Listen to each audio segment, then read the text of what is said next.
Israel के प्रधानमंत्री Naftali Bennett ने भारत इजराइल संबंधों को परस्पर सराहना और सार्थक सहयोग पर आधारित बताते हुए कहा कि दोनों देशों के बीच राजनयिक संबंधों की स्थापना 30वीं वर्षगांठ के अवसर पर अप्रैल के पहले सप्ताह में भारत का दौरा करेंगे।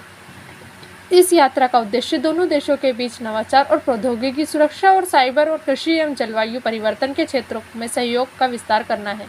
इजराइल के प्रधानमंत्री के विदेश मीडिया सलाहकार ने एक बयान में कहा, प्रधानमंत्री नफ्ताली बेनेट भारत के प्रधानमंत्री नरेंद्र मोदी के निमंत्रण पर शनिवार 2 अप्रैल 2022 को भारत की अपनी पहली आधिकारिक यात्रा करेंगे।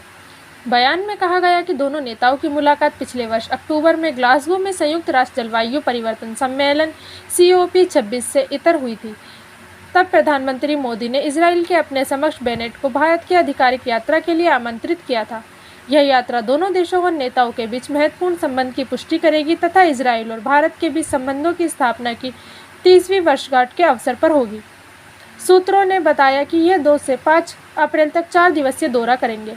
मीडिया सलाहकार ने कहा, यात्रा का उद्देश्य दोनों देशों के बीच रणनीतिक गठबंधन को आगे बढ़ाना और मजबूत करना एवं द्विपक्षीय संबंधों का विस्तार करना है। इसके अलावा दोनों नेता नवाचार, अर्थव्यवस्था, अनुसंधान एवं विकास, कृषि तथा अन्य सहित विभिन्न क्षेत्रों में सहयोग को मजबूत करने पर चर्चा करेंगे। बेनेट अपनी यात्रा के दौरान अपने भारतीय समकक्ष वरिष्ठ सरकारी अधिकारियों और स्थानीय यहूदी समुदाय के लोगों से भी मुलाकात करेंगे।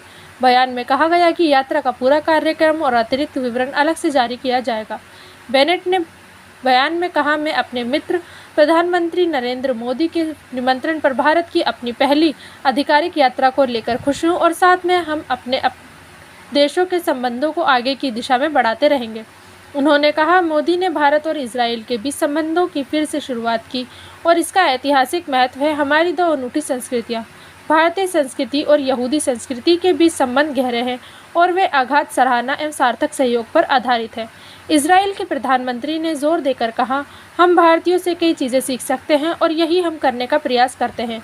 साथ में हम नवाचार और प्रौद्योगिकी, सुरक्षा और साइबर, कृषि और जलवायु परिवर्तन के अलावा अन्य क्षेत्रों में अपने सहयोग का विस्तार करेंगे।